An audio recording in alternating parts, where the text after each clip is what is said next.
For the day with in-depth analysis from seasoned professionals. Start your day the right way on 99.3 Nigeria Info. Nigeria Info.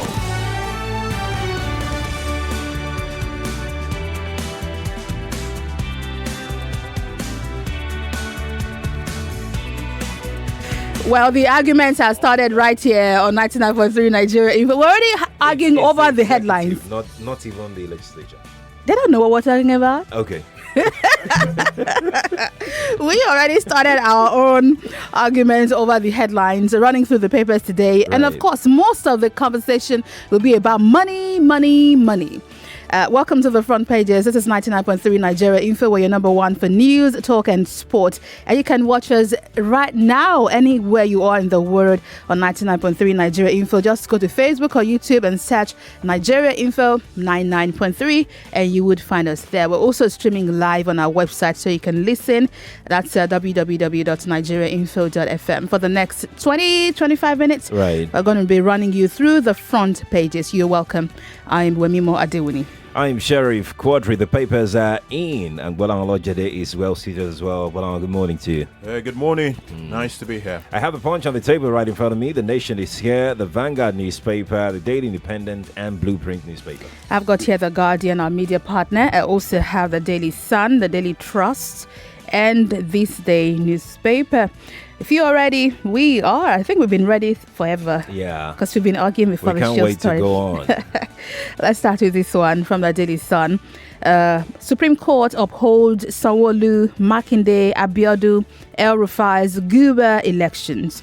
Umahi, Emmanuel, Sule, Masari also. Supreme Court upholds Sanwo-Olu, Makinde, Abiodun, El-Rufai's Guber elections. It's also on the Guardian newspaper. Supreme Court upholds election victory of 8 governors. Sanwo-Olu, Makinde, Udom, Abiodun, others hail ruling. Urge calm, reconciliation with opposition. Daily Trust, Makinde, Masari, El-Rufai, 5 others win at Supreme Court. It's also on this day. It's on the front page of the Punch newspaper. Supreme Court affirms Makinde, Sanwo-Olu, El-Rufai for governor's elections. That's on the Punch newspaper. From the Nation newspaper, Supreme Court okays Makinde, Sanwo-Olu, Abiodun, 5 others. That's the Nation. From looking at the Vanguard newspaper this morning, governorship pause, Makinde, Abiodun, Sanwo-Olu, Umahi, Udom, others win at Supreme Court. That's Vanguard for you.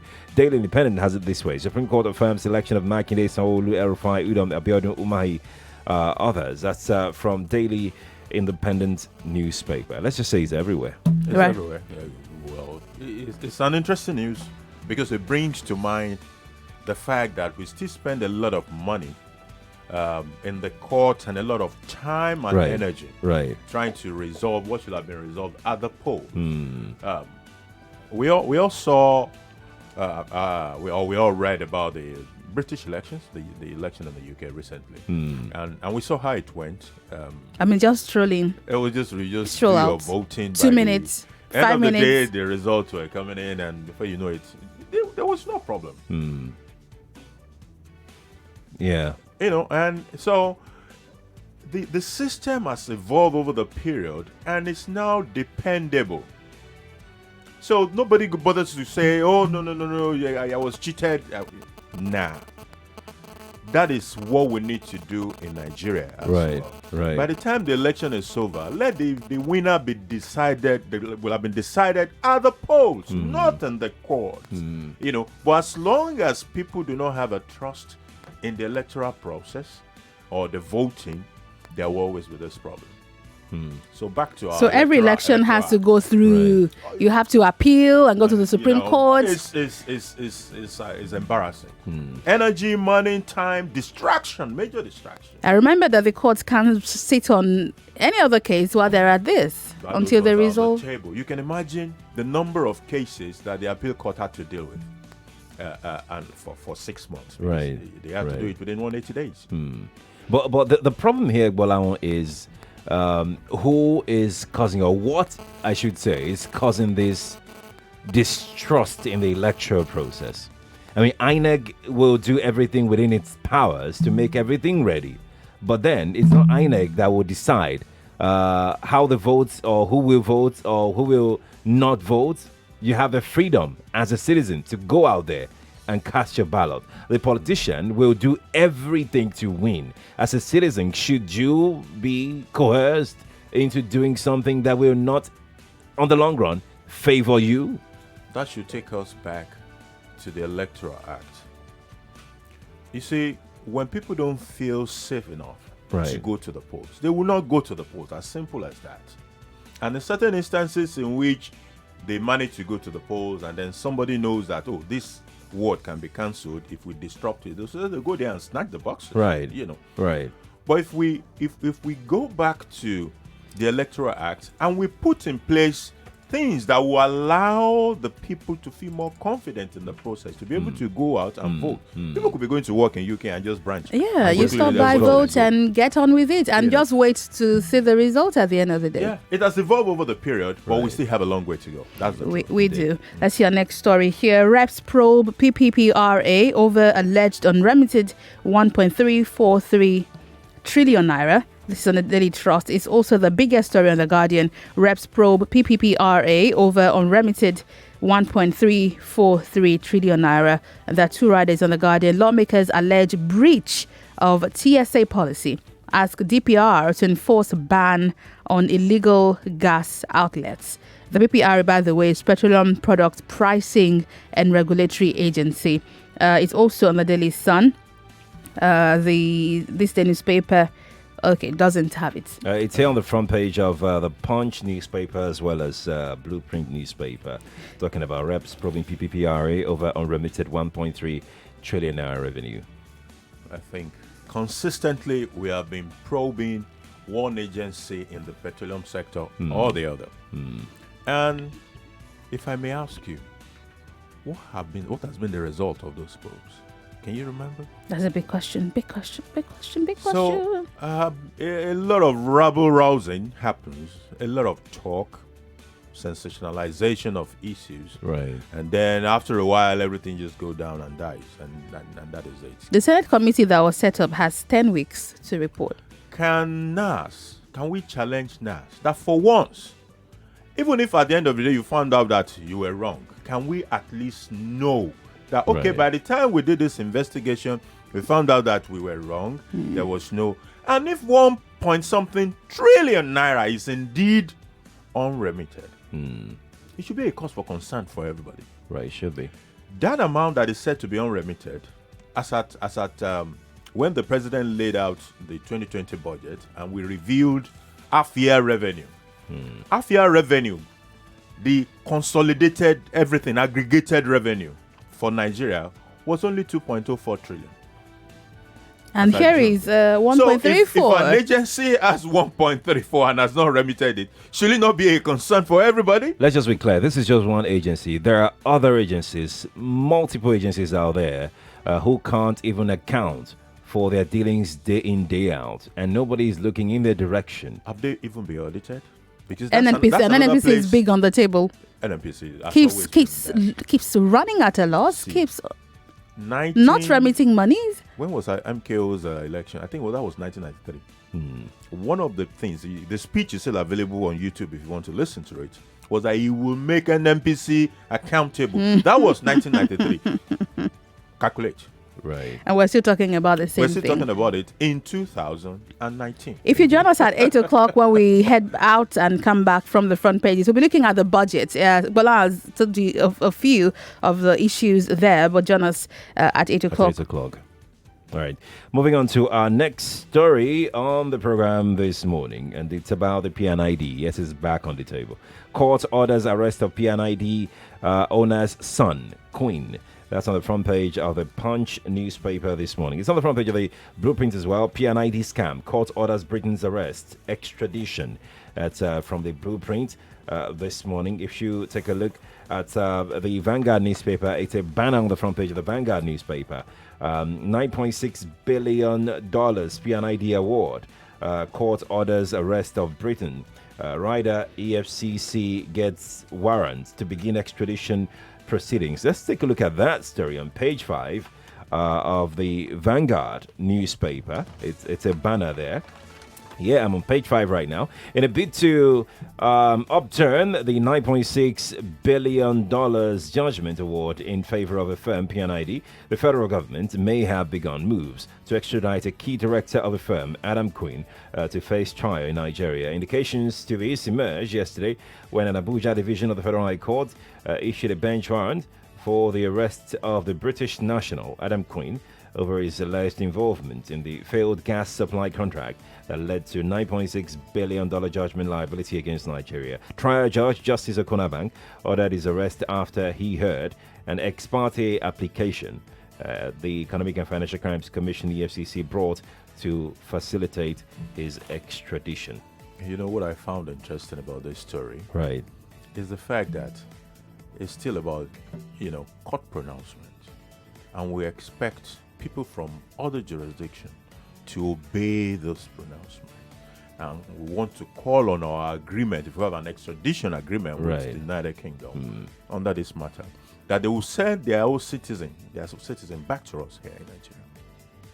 If you are UK and you've been reading about what happens when people come into your court system, will you send that citizen to that country? But there is an extradition agreement and there's a case against that person.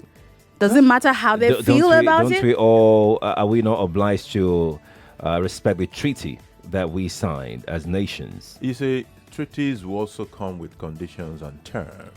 And when those conditions and terms are called up, if you can find a justification for not doing the extradition, they will latch on it and they will not make it happen. My wish is that we can get past this PNID matter. But I'm saying, I said what I said because there are cases. People read about cases in Nigeria and the court processes. Right. The Shore case is still there. So when the court says release him, it can be held. So if I send my citizen to you, if the court says, okay, we have looked at him, he's clean, and release him, will you release him? So it looks bad for us. Should I trust you that you release him?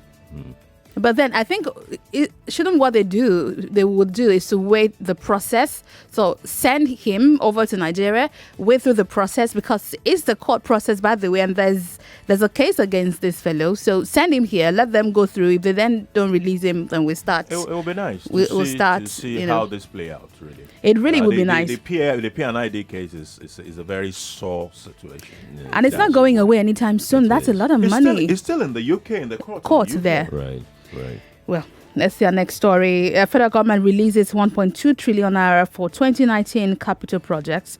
1.2 trillion naira for 2019 capital projects. The story is also here on other papers, and this is just looking at some of the details coming from the budget. This day also has it. Federal government releases 1.2 trillion capex, puts revenue performance at 4.2 trillion. Amechi others present scorecards to FEC. Yesterday, our correspondent Philip was there till late night when FEC. I mean, it's a lot for the year. About three ministries, finance, transportation, and one other one I can't remember. Had to just give their performance index because, according to the administration, these are the key areas that they are focused on, and they're saying that this year, 2019, 1.2 trillion was released for capex. That's about 50% of the budgeted amount for 2019. The question is, when did we start implementing 2019 budget, and where are we on the implementation? Apart from the capitals, it takes us back to what we were praising about the early signing of the budget this time around. The 2019 budget, those capital releases did not start until the third quarter. So the half year was gone before the first penny came out. So what expectation do we have? Coincidentally, the releases seems to be about 50% of the budget for that particular period. Right. And we also did not start until the year was 50% gone. So it takes us to the fact that this year we probably can do a lot better by virtue of the fact that the budget has been signed into law and we can commence capital releases even in January. That is if we begin releases early enough so that we can meet up with the demand. I mean, that's what everyone's looking at. Policeman, motorcyclist killed as mob sets church ablaze in Ondo over missing boy.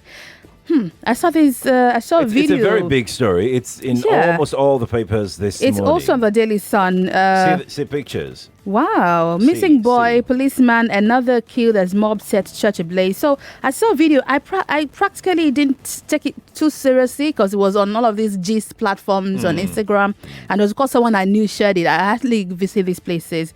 But the story is that a mother who took her son to church with her husband during service, a pastor asked them to pray. Everyone closed their eyes, and the child was in the children's church. They practically couldn't find the child, and everyone in the children's church, all of their nannies, those people who work at the children's church, couldn't account for the boy. Allegedly, they said they all went to throw refuse away at the same time. And according to the mother, the video I watched, none of the mothers or the parents are allowed to stay in the children's church. If you want to feed your child, you take the child out and come back to drop them. Allegedly, there was a woman or a young lady who was allowed in, and they all left her. By the time they came back, they couldn't find the boy. And it's just clumsy. Some of them are saying the pastor took the boy and killed him and buried him at the altar. That's why he's not concerned. But now the church was set ablaze. Some of those allegations should also be easily something that should be investigated. If you kill someone and bury the person somewhere, it can be exhumed. And if someone was buried somewhere, you will see. And let's even say there were no signs. Maybe there was a concrete, and then on top of the concrete was a rug and all the rest. By the time investigation starts, they will remove all those things and they will exhume and find the body there. Right.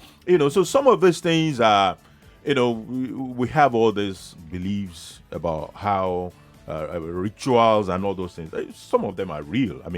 Some of these have been investigated before and found to be true.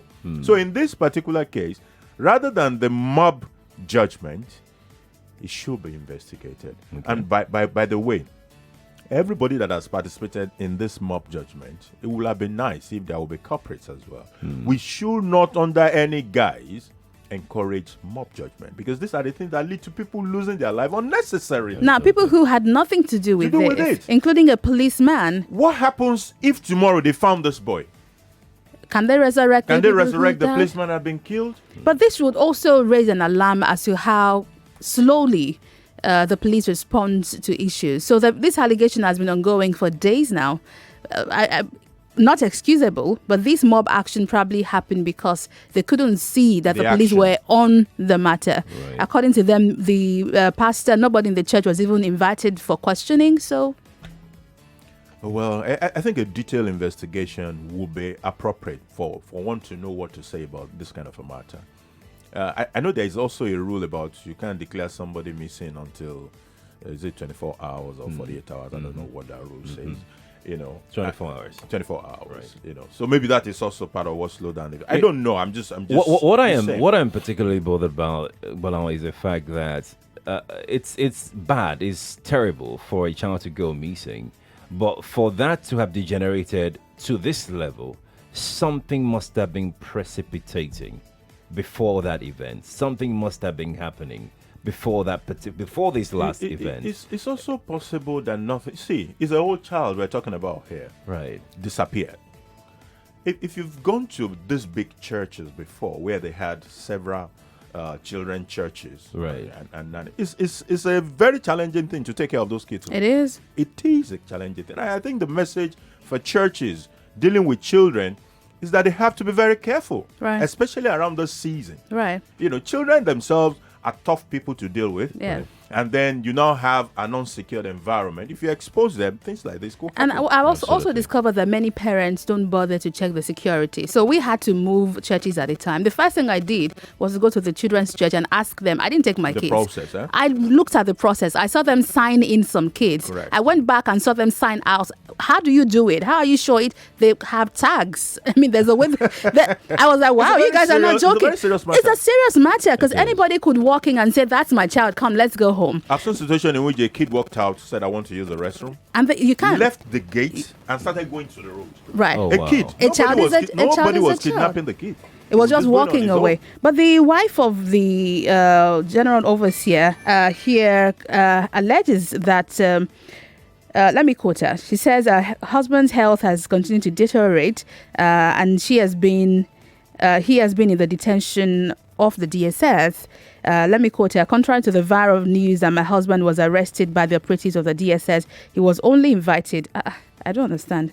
He was only invited and he didn't waste time honoring the invitation. As a matter of fact, he honored the DSS invitation with his lawyer earlier than the expected date. We expect the DSS to have either admitted my husband to bail or charged him to court. DSS. What's the DSS got to do with this? What's DSS? I mean, I can't even finish reading this thing. Are we talking about the security of the state here? What's the DSS got to do with this? That should be a regular police investigation. Well, also the Ondo State Police Command had something to say. The Police Public Relations Officer in the state, Femi Joseph, confirmed the incident. That's the killing of a police officer. It said a police officer and a hoodlum were killed. It also urged the public to disregard the rumor that the body of the missing boy was found in the church. So looks like they've started the investigation. It's not air now. No, it won't disappear. It won't disappear. But gosh, it's just unfortunate people had to be killed. As we go, let's look at this particular story. This one too is not going away anytime soon.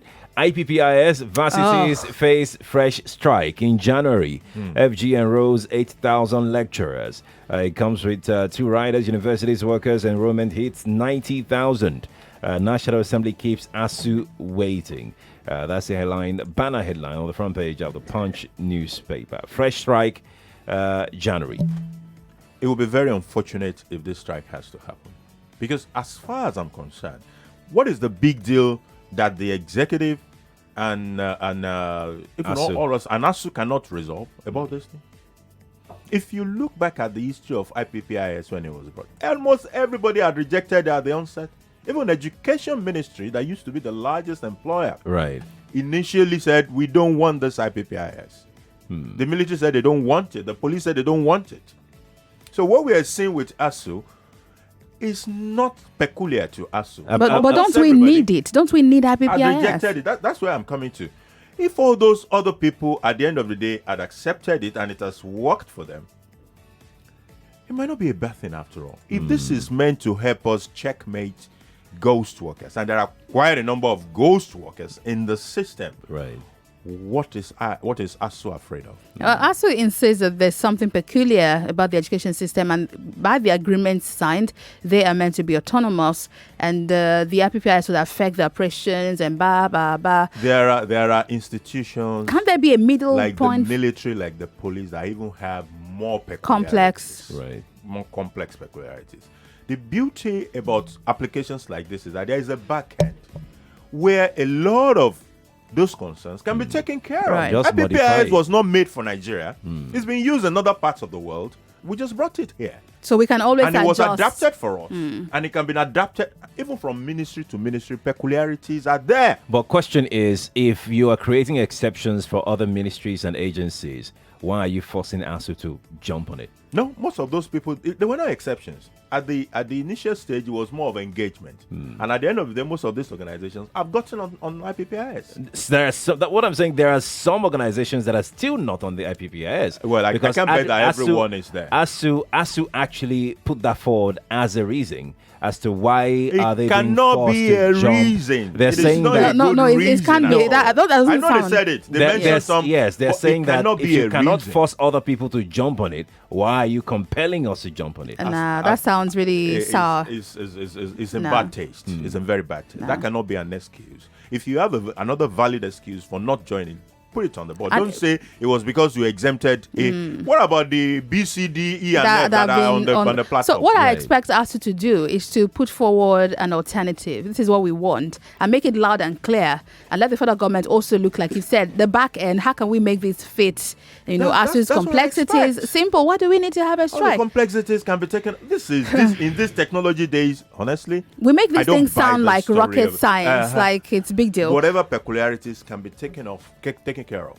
Right. As we leave on Twitter, we have a comment from Larry Lott, very important one, so I'm going to read it. It says, the rule that you can't declare someone missing until 24 hours should not apply to children, child, yeah. especially if the child missing is reported, the police should move immediately, and this is absolutely This makes important. sense. It makes a whole lot of sense. Guys, we're heading out for a break. When we come back, we're talking about the budget. The budget. We'll help you understand it. We'll break it down. The budget 2020. No, they're not sharing money. But how would the budget affect you? What are the important highlights of the budget? That will be after the break. We'll also have Ojigo joining us from Budget. Yes. And Gbolahan is still here with us. To discuss budget. Yes, budget. Right. We'll be back in a moment. I'm Wemimo Adewuni. I'm Sheriff Quadry.